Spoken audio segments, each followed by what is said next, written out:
If you're watching television today, you will have noted that the press is framing this question, whether or not John Brennan ought to have a top-secret security clearance, as an unprovoked assault on democracy itself. Here's a selection. What we witnessed from the White House podium today was a brazen act of intimidation. The way that Sarah Huckabee Sanders rolled this out was almost in a tone to be threatening to the rest of us. Yanking their security clearance just because he doesn't like being criticized is authoritarianism in its purest form. The president sent his White House press secretary out there today to basically poop on the people from the press secretary podium and not only threaten, like they didn't just make a threat, it was a promise. What you just watched is a precise inversion of the traditional role of the press. Journalists ought to be skeptical of the powerful. They ought to demand accountability and clear explanations from secretive bureaucrats like John Brennan and from the agency he once worked for.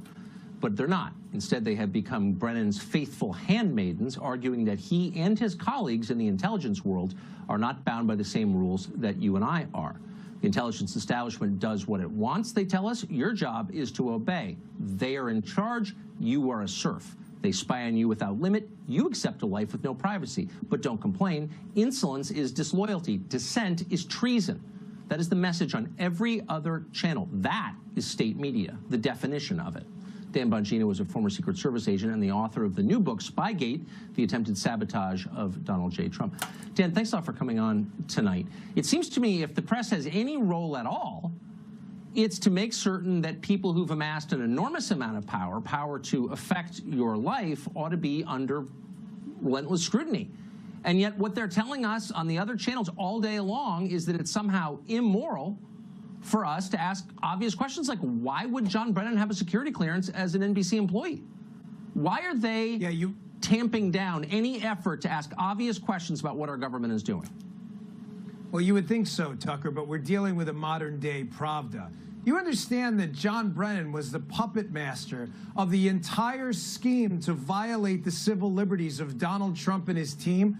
John Brennan was that guy. John Brennan, Tucker, tweeting today about his principles. I thought it was a joke. I had to check for the blue check mark. John Brennan has no principles. This is a disgraceful human being who nearly destroyed the reputation of the intelligence community. Tucker, on August 25th of 2016, John Brennan himself, this is a fact, it's public record, went and briefed Harry Reid up on the Hill about elements in the dossier that then made it into a letter from Harry Reid to the FBI that was used as a predicate to spy on the Trump team. And we're supposed to trust this guy?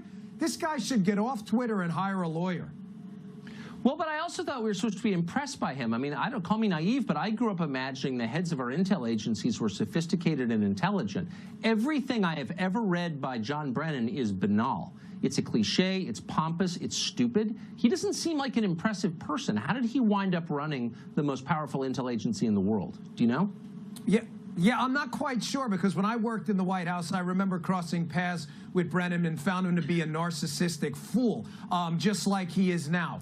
This man is really a disgrace and a stain on the United States, whose legacy will only be as a cautionary tale told to future CIA leaders about how not to act. Tucker, keep in mind, too, back as far back as 2015, left-wing reporters, because they thought they had a Trump collusion conspiracy, which never existed, were reporting on Brennan's contacts with foreign intel about Trump and his relationship with the Russians that never came to fruition. Suspiciously, some of those foreign intelligence heads resigned right after the Donald Trump election, rather abruptly. They were communicating with John Brennan, who, by the way, also is on the record saying on TV with Chuck Todd and others and in media appearances that he still has no hard evidence of collusion, yet he weaponized the government in order to attack Donald Trump. He needs to slither away quickly.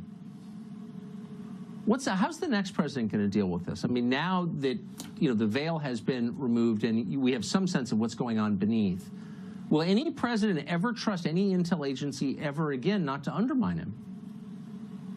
You know, Tucker, I'm not sure about that, and that's really what upsets me. Having served under 2 Democratic presidents as a Secret Service agent, and listen, I'm a sinner like everyone else. I'm not looking for your pat on the back or anyone in your audience.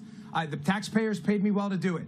I never once thought, even in my own books, about taking a personal shot at Barack Obama using my experiences. Never. You just don't do that. When you sign up for public service, no less run the CIA, and then you turn around and turn to Twitter to attack the sitting president, no, he's a stain on the country. We deserve better than this. I think that's right. Dan, thank you very much for that. Yes, sir.